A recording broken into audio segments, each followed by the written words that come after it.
विजय भाई का नंबर दिया है, वो कांटेक्ट करके। ओके हरीश भाई, स्टार्ट करो। धन्यवाद मेरे भाइयों।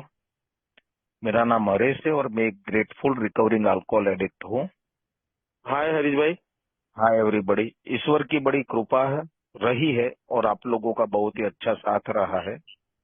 और अल्कोहलिक एनोनिमस ने दिया हुआ या अल्कोहलिक एनोनिमस से मिला हुआ निरंतर आगे बढ़ने वाली जो प्रक्रिया है, रिकवरी की जो प्रक्रिया है, रिकवरी का रास्ता है, उसके ऊपर एक दिन के हिसाब से अपने आप को चलाते रहने की वजह से करीबन 21.5 साल पहले रुका हुआ नशा अभी तक रुका हुआ रह पाया है। और काफी सालों से मुझे किसी भी प्रकार का नशा करने की जरूरत महसूस नहीं हुई। एक समाधान से भरा हुआ, उपयुक्तता से भरा हुआ एक सच्चा आनंद वाला जीवन का अनुभव ले रहा हूं। दोस्तों, मेरा स्टोरी ऐसा है ना कि मैं शराब से कंटाल तो गया था, क्योंकि साली रोज लगती थी, मेरा वक्त लेती थी, मेरा पैसा लेती थी, मेरा मान सम्मान कम होते जा रहा था समाज की नजरों से। तो वैसे तो मैं कंटाल गया था, लेकिन मेरी सोच हमेशा ऐसी थी, ऐसी ही रही कि उसको मैं कंट्रोल करूं। हफ्ते में एक बार पे ला दूं या महीने में एक बार पे ला दूं, 2 पैक 3 पैक में। और उसके लिए बहुत अपने तरीके से ट्राई किया, मेरे से ये हुआ ही नहीं मेरे से। फिर भी कोशिश जारी, कोई ना कोई नुस्खे अपनाते रहना। तो कंटाल तो गया था, लेकिन ज्यादातर फिरा उसको कंट्रोल करने में, यानी सोशल ड्रिंकर की तरह इसको इस्तेमाल करने में ही मेरा दिमाग तेज चलता था। तो ऐसी सिचुएशन के अंदर मुझे अल्कोहलिक एनोनिमस का मैसेज मिला, और अल्कोहलिक एनोनिमस के मैसेज मीटिंग के जरिए, तो मैं फिजिकल मीटिंग हमारे सूरत के अंदर होती थी, जहां पे वहां पे गया, उसके टाइम पे वो 1.5 घंटे की मीटिंग किया। और क्या चमत्कार हो गया उस दिन कि मैं उस दिन शाम को नहीं पिया।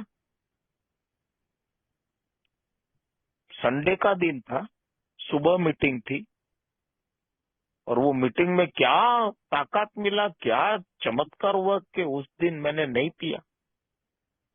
पहला संडे ऐसा होगा लंबे अरसे के बाद कि वो संडे के दिन मैंने दारू नहीं पी। फिर अगली मीटिंग में गया, फिर और मीटिंग में गया, 15 दिन तक दारू से दूर। और मुझे लगा अब मेरी दारू छूट गई। लेकिन मुझे क्या मालूम था कि ये बीमारी कनिंग, बफलिंग और पावरफुल है। दारू कभी भी छूटती नहीं है। दारू से दूर रहने के लिए, नशे से दूर रहने के लिए आवश्यक प्रक्रिया को आगे चलाना, वही हमारा सॉल्यूशन है। और मुझे तो 15 दिन दारू नहीं पिया तो ऐसा लगा मेरी शराब छूट गई। और एक बार अपने काम के सिलसिले में सूरत से बाहर गया, और ट्रेन की राह देख रहा था सूरत आने के लिए, उस गांव से, उस शहर से। और ट्रेन आधा घंटा लेट। बहुत साल पहले की बात, तभी कोई मोबाइल थे नहीं। अनाउंस हुआ ट्रेन आधा घंटा, ये 1 घंटा लेट आ रही है। तो मैं बैठा था और यकायक ख्याल आया, नजदीक में ठेका था, मैंने वहां पिया हुआ था, मालूम था यार आधा क्वार्टर पी लेगा तो क्या फर्क पड़ेगा, मजा आ जाएगा। टाइम निकालना है, ये करना है।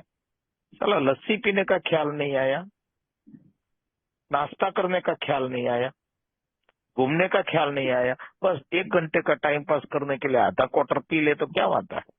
कैसे विचार आ गए और कैसे मैंने उसको अमल में, आचरण में ला दिया। फिर कैसे वापस मेरी दारू शुरू हो गई। फिर मीटिंग में जाऊं,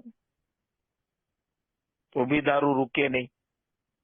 इसलिए मीटिंग में जाना भी पहले की 15 दिन तक जैसे किया था उस तरह से नहीं कर पा रहा था। कभी कभी जाया करता था लेकिन कोई फायदा भी नहीं होता था।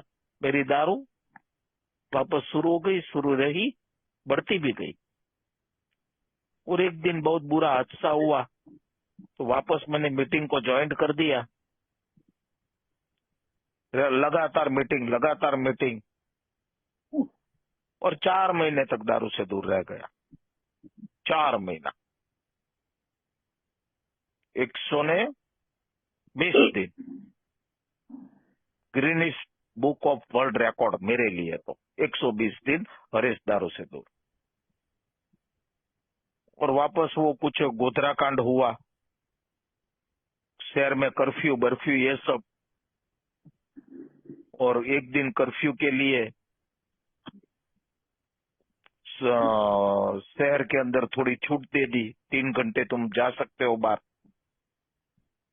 और धंधा बंद, सब बंद, पूरा कर्फ्यू, मार्केट बंद, सब बंद। बस 3 घंटे के लिए कुछ तुम्हारी जरूरी चीजों के लिए। 2-3 दिन के बाद वो 3 घंटे का मैंने दारू पीने में इस्तेमाल किया और गया। 4 महीने के बाद वापस धोखा खाया। वो स्लिप तो बहुत लंबी चली और बहुत ही खराब हालत मेरी हुई। मौत की हालत तक मेरी जिंदगी आ गई। मैं मरने वाला, मैं निश्चित मरने वाला हो गया। अब मरो कल मरो, अब मरो कल मरो, ऐसी हालत। डिटेल में नहीं जाऊंगा क्योंकि विषय के ऊपर भी आना है। उसके बाद वापस सोबर हुआ, बहुत करने के बाद, बहुत तड़गड़ाने के बाद, महीना 2 महीना एक 15-20 दिन में सोबर रहा होगा। और आप लोग जो बिग बुक बोलते थे, मैंने उसको पढ़ना चालू किया। साला कुछ समझ में ही नहीं आए, ज्यादातर बिग बुक की भाषा समझ में ही ना आए, क्या इसमें लिखा है। लिखा है पढ़ तो सकता हूँ, समझ नहीं सकता बराबर। तो एक पुराने सभासद को बोला कि भाई बिग बुक तुम बोलते हो, मैं पढ़ता हूँ, लेकिन सर पक जाता है, समझ में नहीं आता, सर भारी हो जाता है, तकलीफ होती है साहब, वो तकलीफ बढ़ती है, समझ में नहीं आती है। तो उसने बोला जितना भी समझ में आता है ना उतना पढ़, जो समझ में नहीं आता है उसको जाने दे, उसके पीछे स्ट्रेस मत ले, तनाव मत ले, जो समझ में नहीं आता है वो जाने दे। तो वैसे मैंने पढ़ना चालू किया। तो जो जो चीजें समझ में आती थी थोड़ी बहुत भी, उसने मुझे जगाया। शराब से बुरी तरह प्रभावित होने के लिए ये जरूरी नहीं है कि लंबे अरसे तक शराब पीना या ज्यादा मात्रा में शराब पीना और ज्यादा हालत खराब करना।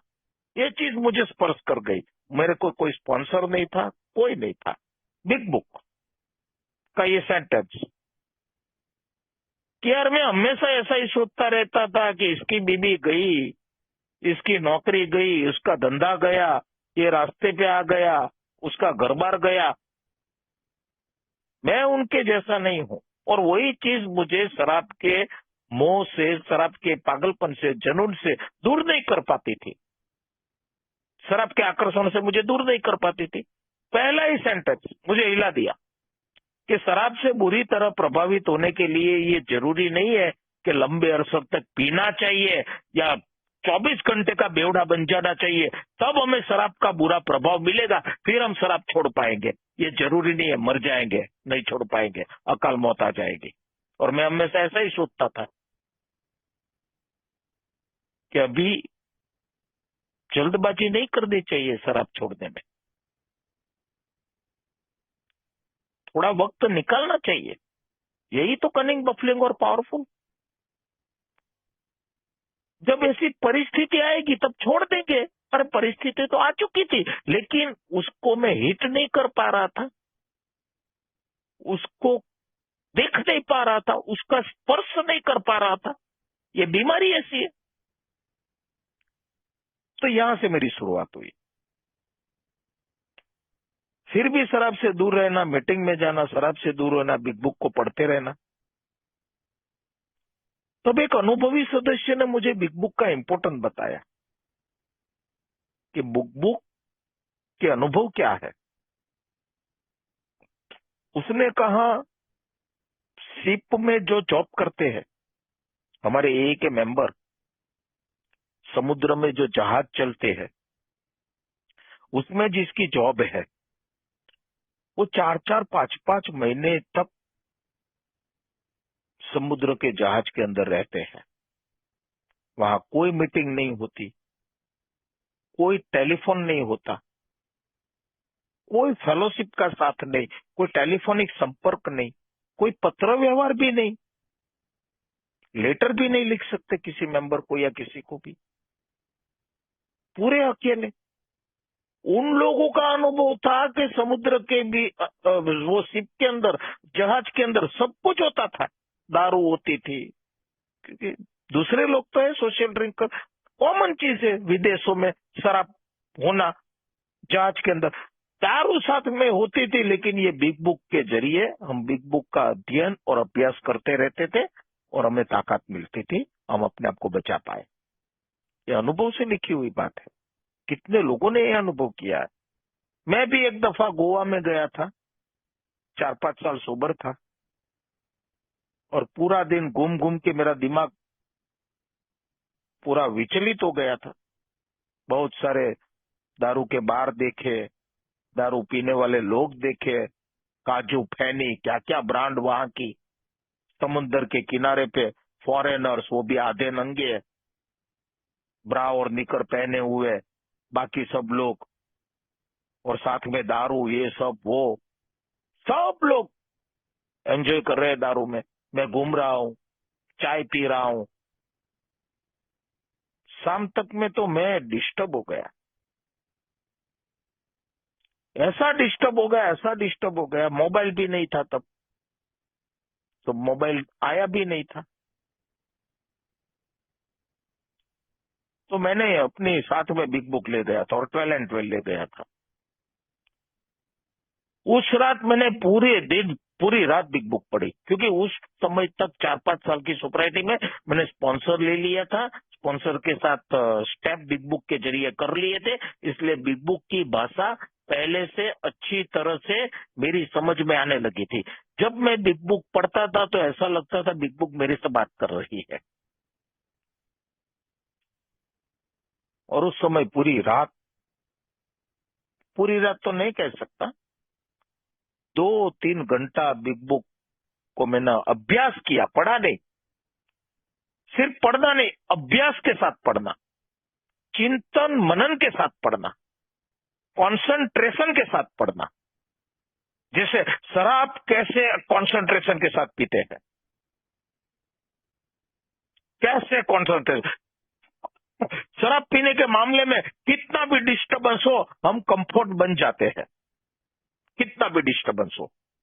जब दारू की बात आती है अपने आप को कंफर्ट बना लेते हैं दारू पीने के लिए। बस ऐसी लगन आ चुकी थी थोड़ी बहुत, ऊपर वाले की मदद और ऊपर वाले का कृपा और स्पॉन्सर की मदद, मार्गदर्शन और बिग बुक का ये अभ्यास। ये मेरा अनुभव है। नहीं तो उस दिन गोवा में 4 या 5 साल की सोब्राइटी के बाद मेरा रिलैप्स होना पक्का था। ये बिग बुक ने बचाया, मैंने उसको स्टडी किया। अभी याद नहीं है कि कौन से वाक्य ने मुझे ताकत दिया, कौन से पैराग्राफ ने मुझे ताकत दिया, वो सब ध्यान में नहीं है अभी। 12 एंड 12 का 10वां कदम पढ़ा, साथ में हमारी 12 स्टेप एंड 12 ट्रेडिशन है, उसका 10वां कदम पूरा पढ़ा। रोजाना इन्वेंटरी, रोजाना जो इनबैलेंसिंग होते हैं तो अपने आप को बैलेंस में कैसे ला सकते हैं, उसके लिए जो 12 एंड 12 में 10वें कदम में दिया है वो भी पूरा पढ़ा, बिग बुक भी पढ़ी, 2 किताब साथ में ले गया था। और हमारे लिए, हमारी रिकवरी के लिए सबसे ज्यादा महत्व की किताब है हमारी ये बिग बुक और 12 स्टेप एंड 12 ट्रेडिशन। दोनों को लिखने वाले हैं बिल डब्ल्यू। सबसे ज्यादा जो अनुमोदन या सबसे ज्यादा जिसका योगदान है वो बिल डब्ल्यू का, दोनों किताब का। लेकिन बिग बुक उसने 2.5 साल की सोपराइटी में लिखी है, लिखना शुरू किया और 4 साल की सोपराइटी तक उसकी रही, तब बिग बुक पूरी हुई। बिग बुक बनी है, लिखी भले हमारे मेंबरों ने साथ मिलकर, लेकिन प्रेरणा ऊपर वाले की, प्रेरणा ऊपर वाले की। इसलिए स्पिरिचुअल बुक बन गई, आध्यात्मिक किताब। आध्यात्मिक किताब का मतलब है जो अंतरात्मा से लिखा जाए वही स्पिरिचुअल किताब बन सकती है, और जो दिमाग से लिखी जाए वो मोटिवेशन किताब बोलो, नॉर्मल किताब बोलो, वैसी साइंटिफिकल किताब बोलो, उसको स्पिरिचुअल किताब का दर्जा नहीं दे सकते। जो अंतरात्मा से लिखा जाए वही है भगवान, वही है ईश्वर का मार्गदर्शन। तो हमारी बिग बुक हमारे मेंबरों के अंतरात्मा को उजागर करके, ईश्वर की कृपा ने उसके अंतरात्मा को उजागर किया और उसको शब्दों के रूप में लिखित बनाया। वो हमारी सबसे बेसिक टैक्स, सबसे बेसिक टैक्स। और देखो क्या चमत्कार हुआ उसके बाद। 1939 में हमारी ये बिग बुक पब्लिश हुई और पूरी दुनिया भर में फैलने लगी। लोग लेने के लिए बुक स्टॉल के ऊपर जाने लगे कि ऐसी कोई किताब निकली है जो शराबी को मदद करती है। शराब छोड़ने के लिए वही तो दुनिया बात करेगी, लेकिन ये किताब कहती है शराब से दूर रहने के लिए मदद करती है। और कई लोग ये किताब के जरिए, ये किताब पढ़ी, समझ में नहीं आया तो कोई स्पिरिचुअल काउंसलर के पास गए और उससे उसका मीनिंग समझे, भले वो शराबी नहीं थे। कोई स्पिरिचुअल काउंसलर, कोई स्पिरिचुअल व्यक्ति के पास गए और उससे इस किताब का गहराई में क्या वजन है, डीप मीनिंग क्या है, वो समझे और ये किताब उसकी रिकवरी के लिए महत्वपूर्ण बन गई। वो मरने से बच गए। कितना बड़ा, नो मीटिंग यार, नो फेलोशिप, कुछ नहीं, सिर्फ एक किताब हाथ में, सिर्फ एक किताब हाथ में। और ये किताब ने ऐसे चमत्कार किया। क्या है इस किताब के अंदर? भगवान है, भगवान। एक उच्च शक्ति है इसके अंदर, लेकिन ऐसे नहीं मिलेगी। ये किताब हाथ में रखकर, ऐसे हाथ में रखकर मैं दारू पीने जाऊंगा तो ये किताब में वो ताकत नहीं कि मेरे को दारू का ग्लास को दूर कर देवे, ऐसे नहीं। ये 125 रुपया उसकी कीमत है, खाली 125। और शायद आजकल क्वार्टर का भाव भी 150 से ऊपर होगा। और ऐसा में कितना क्वार्टर गटक जाता था। मेरा लाखों करोड़ों का प्रॉब्लम,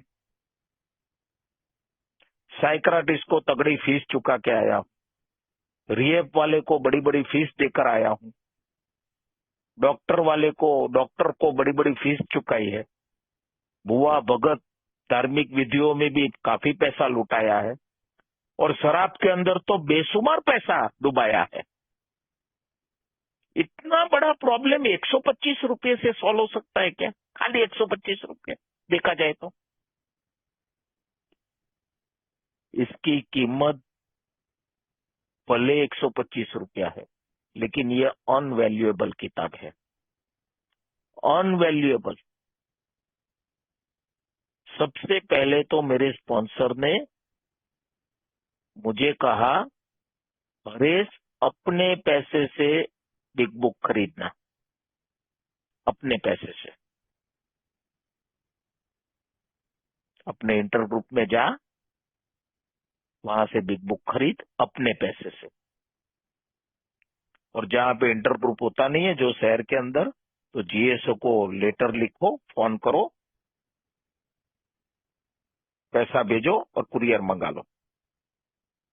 स्वावलंबी प्रोग्राम है। 7 ट्रेडिशन हमको स्वावलंबी बनाती है। और मेरे जैसा शराबी दूसरों के ऊपर निर्भर रहकर एक जीने की जो आदत बन गई है, उसमें से मुझे बाहर निकलना है, नहीं तो यह आदत मुझे खत्म कर देगी। Self dependence, स्वनिर्भर।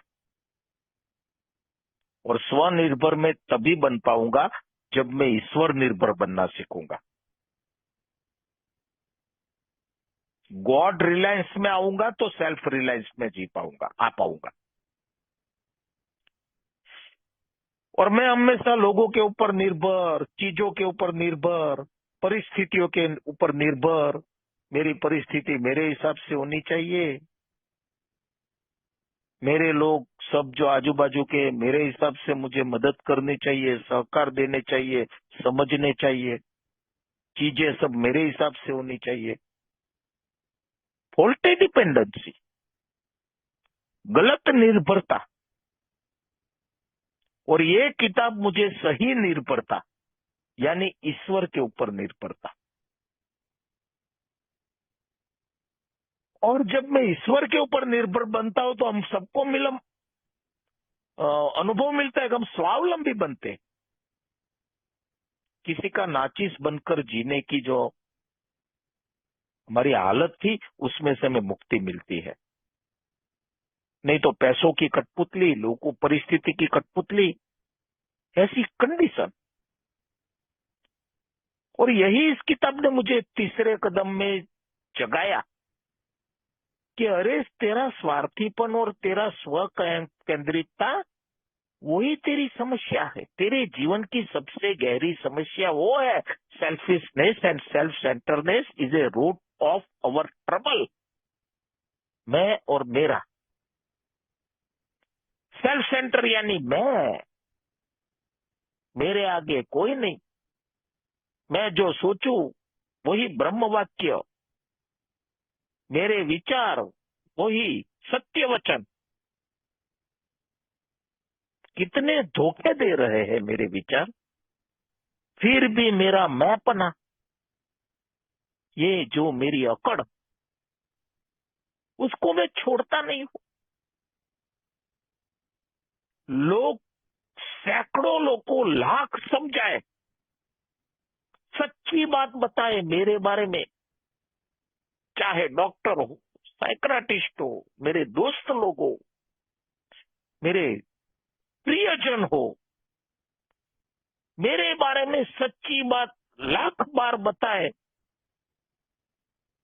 लेकिन मेरे जो आइडिया है, मेरा जो लॉजिक है, मेरा जो मैंपना है, उसी को ही छोड़ता नहीं हूं, उसी को ही चलाता हूं जो पूरा बिगड़ चुका है। और सेल्फिश, मेरे बारे में ही ज्यादा सोचता हूं, मेरे बारे में। और क्या सोचता हूं? खुद को बर्बाद करने वाला जो मेरा जीवन है या मेरी जो कृति है, उसी के बारे में ही सोचता हूं। मेरा नुकसान होता है, साथ में मेरे प्रियजनों का नुकसान होता है, जिंदगी दांव पे लगती है, पूरा परिवार का माहौल खराब हो जाता है, गंदगी फैलाता हूं, अपने ही घर में गंदगी फैलाता हूं। और उसकी बात मुझे भी झेलनी पड़ती है, और साथ में मेरे घर में रहने वाले सबको तकलीफ झेलनी पड़ती है। और ये कैसी घिनौनी आदत बन गई है। और उस आदत एक पागलपन का स्वरूप, एक जुनून का स्वरूप। तो अरे तुझे ये तेरा स्वार्थीपन और स्वयं केंद्रितता को मिटाना पड़ेगा, नहीं तो ये तुझे मार डालेगा। तेरा मैं और तेरा मैंपना और मुझे मुझे मुझे, मेरा मेरा मेरा, मैं, ये जो तेरी एक्सट्रीमली एग्रेसिव जो तेरे अंदर आ गया है, उसको कैसे शांत किया जाए, कैसे मारा जाए, ये सब मुझे मेरा आईना दिखाने वाली बात है इसमें। जब मैं गहराई से उसको स्टडी करता हूँ, अभ्यास करता हूँ इस किताब का, मुझे मेरा आईना मिलता है, आईना दिखता है, सच्चा आईना। हरेश का सच्चा स्वरूप जो है वो उसमें दिखता है, सच में दिखता है। उसको कैसे भी करके हरेश खत्म करना पड़ेगा तेरे मैंपने को, क्योंकि तेरा दुश्मन कोई और नहीं है, तू खुद है। Our troubles are our own making. हमारी समस्याओं का निर्माता हम खुद है, जो आज तक हम देख ही नहीं पाए। दुनिया को ही कसूरवार समझा, लोगों को ही दोषी ठहराया। ये मुझे आईना दिया, हरेश को हरेश की पहचान दिलाई, सच्ची पहचान कि हाँ यार, बात खाली बात शराब की तो है नहीं। अभी एक भाई ने शेयर किया ने, 3 महीने से शराब से दूर हूं, खालीपन महसूस कर रहा है, शराब भी दोस्तों से मिल नहीं सकते, थोड़ा बोरिंग फील हो रहा है। वो एक ब्लैंक स्पॉट है हमारा अंदर का, एक अधूरापन है, उसको भरा कैसे जाए। मुझे भी शुरुआत में ऐसा लगता था, क्योंकि जिसको जान से भी ज्यादा चाहा मेरे नशे को, और उसी ने ही मुझे सबसे ज्यादा धोखा दिया, इसलिए मुझे उसको छोड़ना पड़ा, उसे दूर रहना पड़ा, नहीं तो मर जाता। सामने दिखता था, बर्बादी तो आंखों के सामने देख ही रहा था। एक एक चीज मेरी आंखों के सामने जाती गई, जाती गई, जाती गई, मैं देखता रह गया। ये सब भुगत चुका था। और जिसने मुझे बेसहारा किया, उसी के पास सहारा लेने जाने की आदत बन गई थी। जो मुझे बेसहारा करे, उसी के पास सहारा ढूंढना, कितना गहरा पागलपन, समझ में नहीं आता था। जब ये बिग बुक के अंदर शराब की बात नहीं है, शराबीपन की बात है, इसलिए समझ में नहीं आती है। आध्यात्मिक शून्यता की बात है, स्पिरिचुअल बैंक्रप्सी जो मेरी हो गई है उसके ऊपर बात है। अग्निवादी जो चैप्टर है, इतना मेरा दिमाग को खोल देता है। गहराई से स्टडी कर पाऊं तो है, गहराई से उसका अभ्यास कर पाऊं तो खोलेगा, नहीं तो वो चैप्टर बहुत सर को भारी कर देगा, अगर गहराई से नहीं स्टडी कर पाऊं तो गहराई से स्टडी कैसे किया जाए। तो बिग बुक के मुख पुष्ट के ऊपर, इंग्लिश बिग बुक के ऊपर लिखा है, इधर हिंदी में नहीं लिखा है, this is a basic text of alcoholic anonymous, basic text book of alcoholic anonymous. और टेक्स्ट बुक को समझने के लिए, उसकी गहराई को समझने के लिए टीचर की जरूरत पड़ती है, अकेले नहीं समझ सकते। और ये स्पिरिचुअल किताब है, अकेले नहीं समझ सकते। कुछ बातें, बहुत कम बातें समझ में आएगी, वो भी पूरी तरह से नहीं। अगर गहराई से इस किताब को समझना है, उसके अंदर कितनी शक्ति छुपी हुई है, उसको महसूस करना है, उसका अनुभव करना है, तो स्पॉन्सर की जरूरत है, मार्गदर्शक की जरूरत है, जिसने अपने मार्गदर्शक के साथ इस किताब के ऊपर काम किया हो। उसने भी अपने मार्गदर्शक के साथ इस किताब के ऊपर काम करके इस किताब की गहराई को महसूस किया है। ऐसे बंदे की जरूरत है। एक पैराग्राफ के या एक लाइन के पीछे इतनी गहरी गहरी बातें छुपी हुई है इस किताब में, इतनी गहरी गहरी बातें। तो मुझे झकझोर करके रख देती थी ये किताब। मैं एक दफा स्लीपर बस में बैठकर, 14 घंटे का सफर था, और नींद नहीं आ रही थी। मेरी बीवी बाजू में सो गई थी, मैं अकेला जागा। पूरी रात में पूरी किताब पढ़ गया। ऐसा तो कितनी बार का अनुभव है।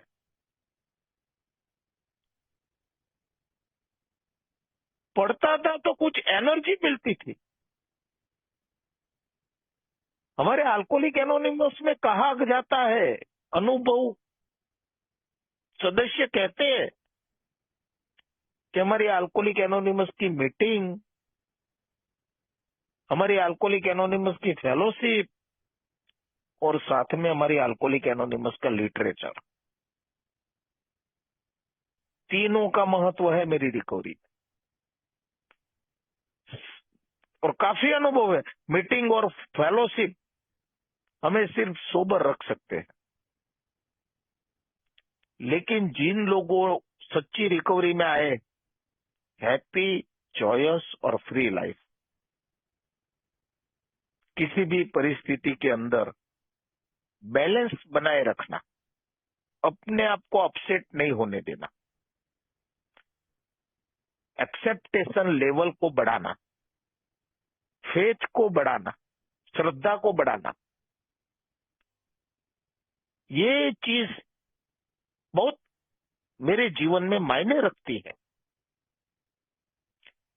नहीं तो नशे से दूर रहते हुए भी अपने आप को मीटिंग मीटिंग में जाते रहना, करते रहना, नशे से दूर रहते हुए भी असली खुशी नहीं मिलती, असली आनंद नहीं मिलता, तनावग्रस्त रहता हूं, रिजाइनमेंट जाता नहीं है। बहुत सारी चीजें दुर्भावना के रूप में हावी रहती है, मुझे पकड़ के रहती है, पकड़ लेती है, पकड़ लेती है। और नशे से दूर होते हुए भी एक आजाद जिंदगी। पहले नशे का गुलाम था, फिर अपने अंदर की सब गड़बड़ी है, चरित्र दोष है, उनका गुलाम बन के जीता हूं। उससे भी मुझे आजाद होना चाहिए।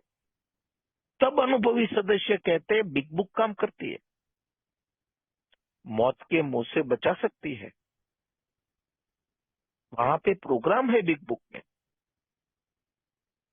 पूरी दुनिया भर में ज्यादातर 12 स्टेप का प्रोग्राम कोई भी स्पॉन्सर अपने स्पॉन्सी को हमारी बिग बुक और साथ में हमारी 12 एंड 12 दो किताब के जरिए करवाता है। कोई खाली बिग बुक से करवाता है, कोई बिग बुक के साथ 12 एंड 12 को भी जोड़ के दोनों लेवल से करवाता है। मेरे स्पॉन्सर ने दोनों किताब का मेरे साथ प्रोग्राम करवाने में दोनों किताब का सहारा लिया। ये एक रेफरेंस बुक है, रेसिपी है, और ये एक ऐसी किताब है कि एक बार पढ़ लेने से रख देने की नहीं है। जैसे एक बार खाना खा लिया पेट भर के, फिर खाना बंद नहीं रख कर देना है। ये मेरा खाना है। जब भी मैं अपनी तकलीफों में, परेशानियों में, अशांति में, डिस्टर्बेंस में आता हूं, तो मेरे जैसे सैकड़ों लोगों का अनुभव बोलता है, कहता है, एक किताब है, कोई भी ऐसे ऐसे खोल दो, कोई भी पन्ना निकले, वो 2 पन्ना जो है वो पढ़ लो, आपका मन शांत हो जाएगा। यह अनुभव है। गहराई से पढ़ना, अभ्यास के साथ पढ़ना, कोई भी पन्ना खोलो और पढ़ लो। ये किताब हो 12 एंड 12 भी काम करती है।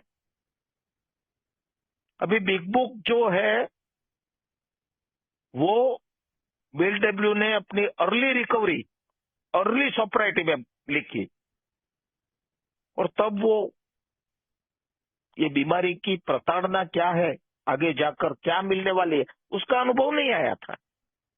तभी तो वो एकदम अल्कोहलिक एनोनिमस मेंबर सोबर हो रहे हैं, बेवड़े सोबर हो रहे हैं, पूरी नोटिस में आ गई अल्कोहलिक एनोनिमस।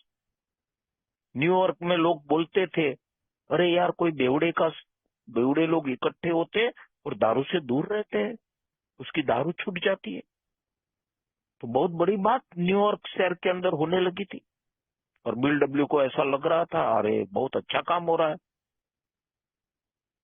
फिर वो बिग बुक बन गई, पब्लिश हो गई, अल्कोहलिक एनोनिमस फैलने लगी, बढ़ने लगी। फिर बीएलडब्ल्यू की सोसाइटी आगे बढ़ने लगी। फिर जो हमारी जो तकलीफें है स्पिरिचुअल इलनेस की, आध्यात्मिक शून्यता की वजह से, स्पिरिचुअल बैंक्रप्सी की वजह से, या आध्यात्मिक बीमारी की वजह से बीएलडब्ल्यू खुद डिप्रेशन में गए हैं। बीएलडब्ल्यू खुद कितनी बार परेशान रहे हैं। बीएलडब्ल्यू कितनी बार तकलीफ में गए हैं, कितनी बार भावनिक तकलीफ में, इमोशनल टर्मोइल, भावनिक उथल पाथल में गए। तो 20 साल की सोपराइटी जब उसकी हुई, काफी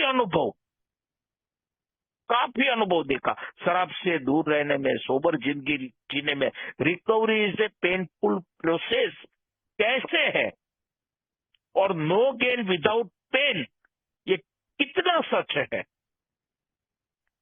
पहले तो recovery is a painful process, और नो गेन विदाउट पेन,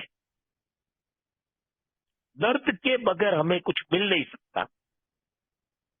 और कोई भी विकास वेदना के बगैर होता नहीं है। Recovery is a painful process. ये सब अनुभव उसने अपने 20 साल के सोबर लाइफ में गहराई से अनुभव किया, गहराई से। और उसके बाद 12 एंड 12 लिखी।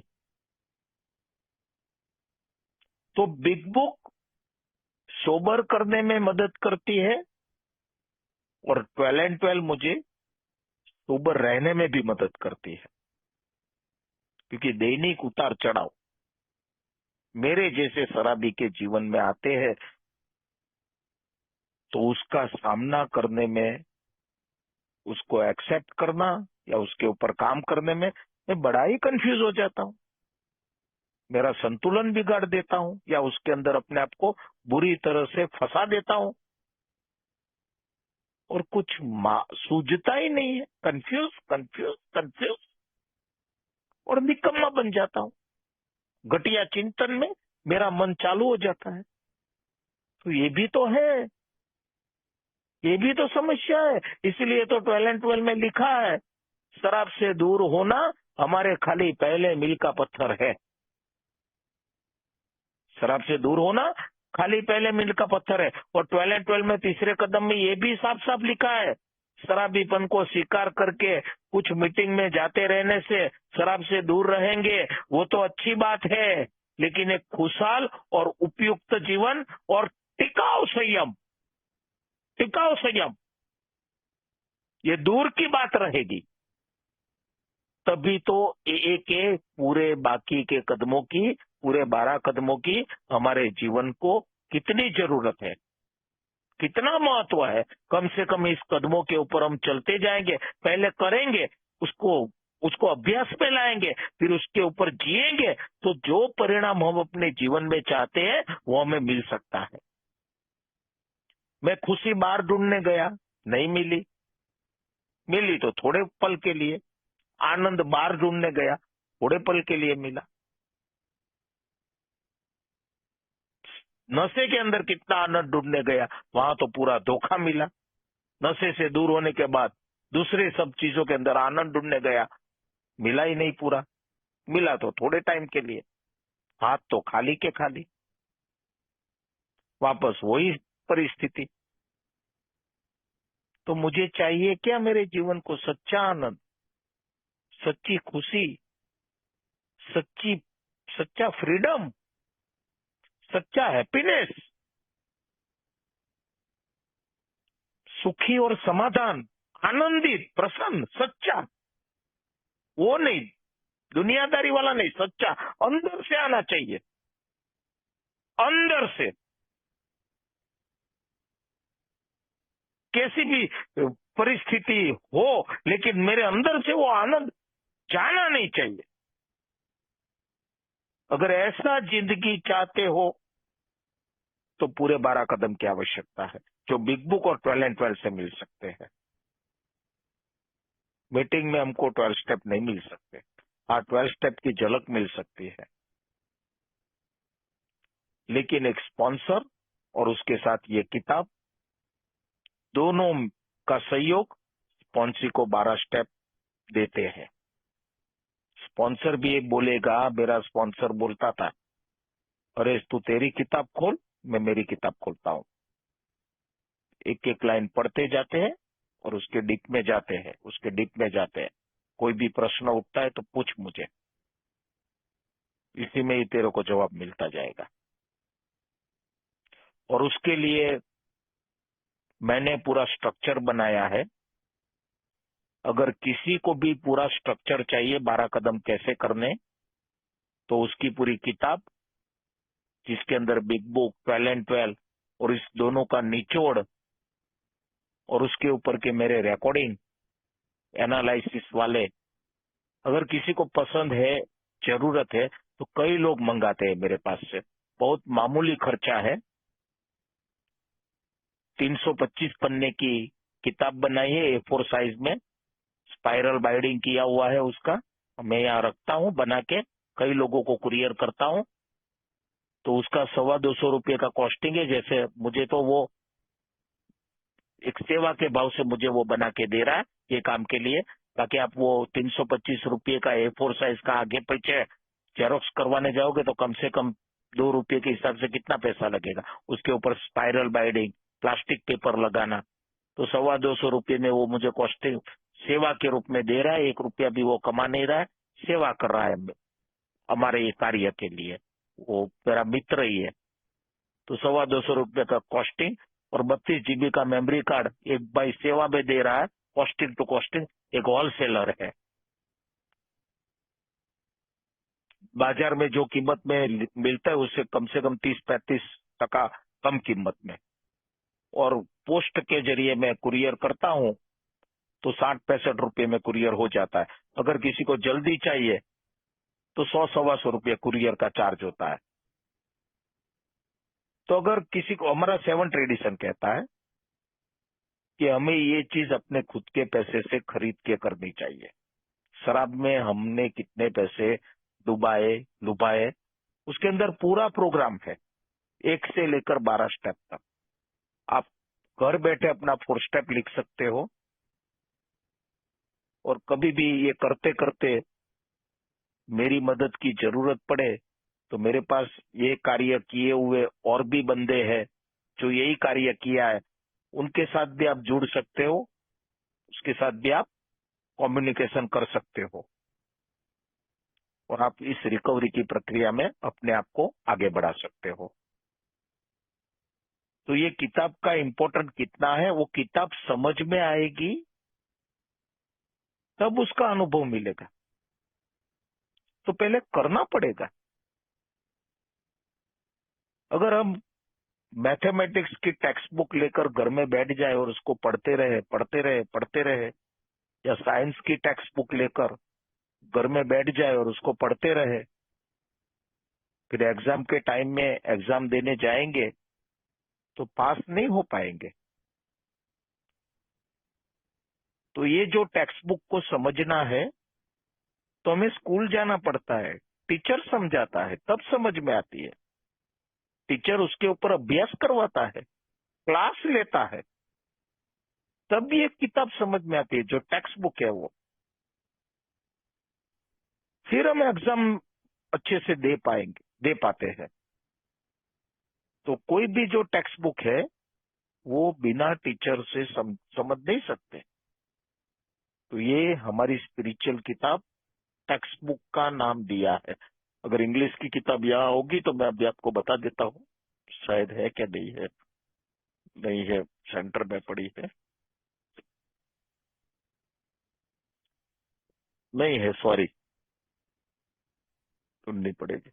उसके ऊपर क्लियर लिखा है यहाँ पे, a basic text of alcoholic anonymous, Hindi में नहीं लिखा है।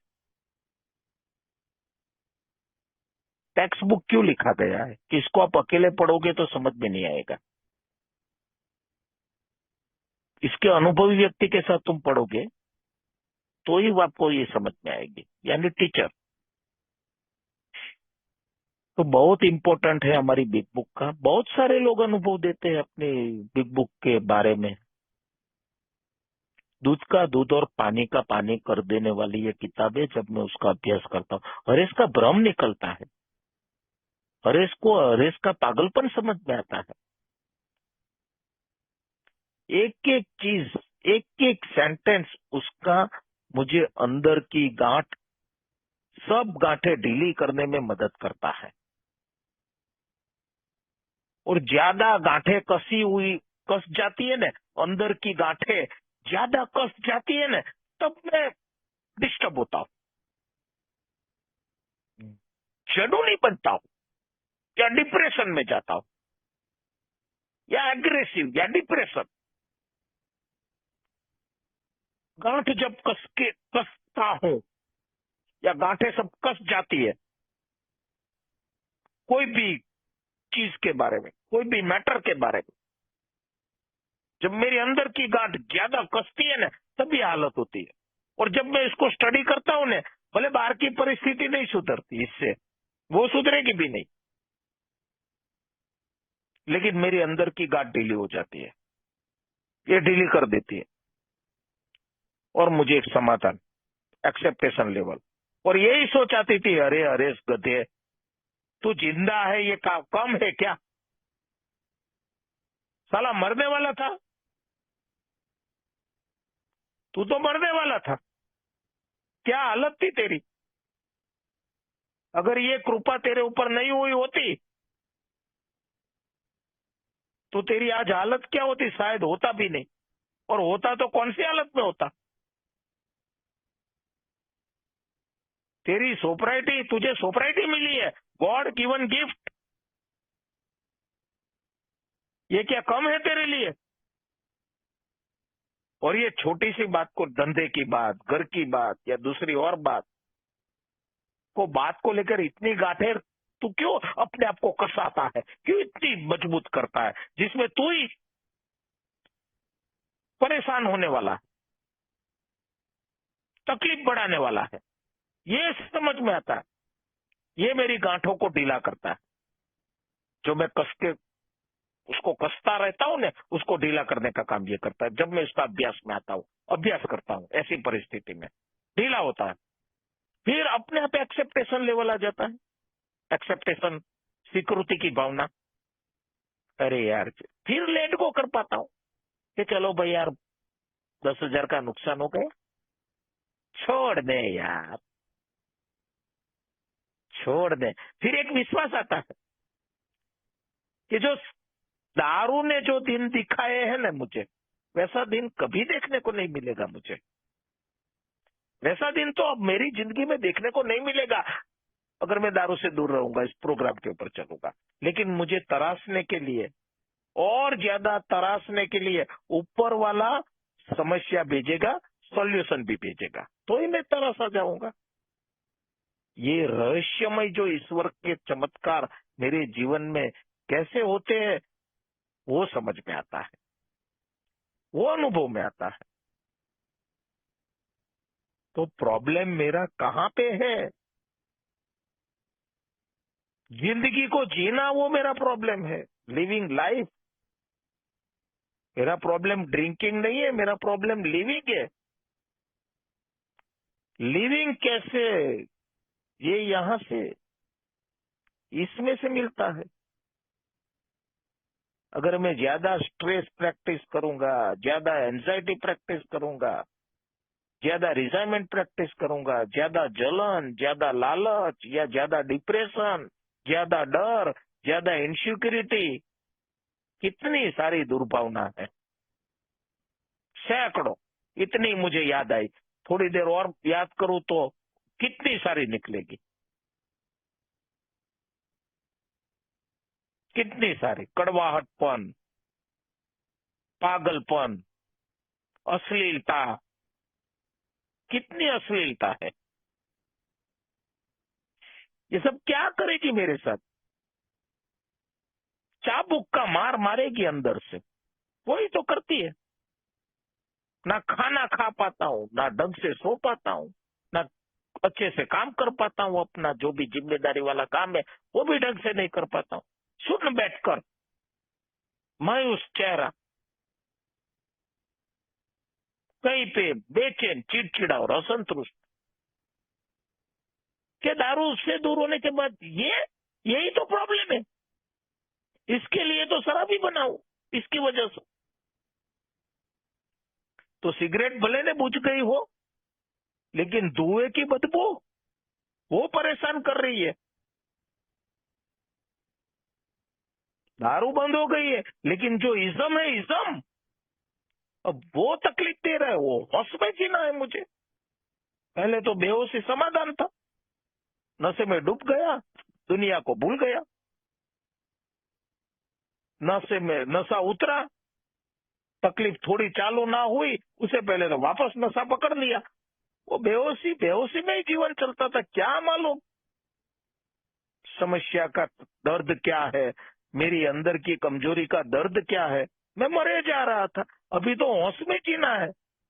और जिन चीजों ने मुझे बेवड़ा बनाया, शराबी बनाया, उसको अभी हटाना है। मेरे अंदर जो है, इसमें ये काम करती है। अनवैल्यूएबल कार्य है इसका।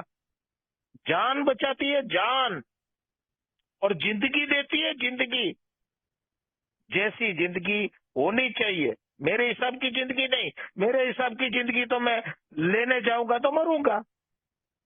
जैसी जिंदगी होनी चाहिए, स्वस्थ जीवन होना चाहिए, वैसी जिंदगी देती है किताब। अनुभव लिखे हैं उसके अंदर, सच्चाई लिखी है। सही समस्या क्या है मेरे अंदर, वो सब इसके अंदर लिखा है। इसलिए स्पॉन्सर लेकर इस किताब को स्टडी करके स्टेप कर सकते हैं। स्टेप इसी से ही होते हैं, 12 कदम इसी से ही होते हैं। फिर उस स्टेप को प्रैक्टिस करते रहेंगे, आचरण में लाते रहेंगे, स्पॉन्सर की मदद लेते रहेंगे, और स्टेप को one day at A time आचरण में लाते रहेंगे, तो स्टेप के प्रोग्राम के प्रति ग्रोथ होता जाएगा। वही तो हमारी ऑन गोइंग प्रोसेस, निरंतर आगे चलने वाली प्रक्रिया, जिसे मेरा जीवन में बाहर आने लगती। सपने में भी सोचा नहीं होगा वैसा जीवन का अनुभव मिलने लगता है।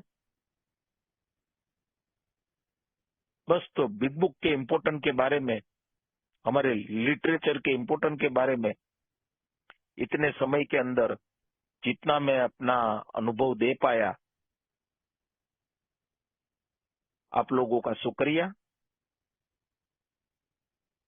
आप मेरा अनुभव सुनने के लिए मेरे साथ जुड़े रहे और शांति से सुने। पूरे ग्रुप का, और सभी मेंबरों का मैं धन्यवाद अदा करता हूं। Thank you very much.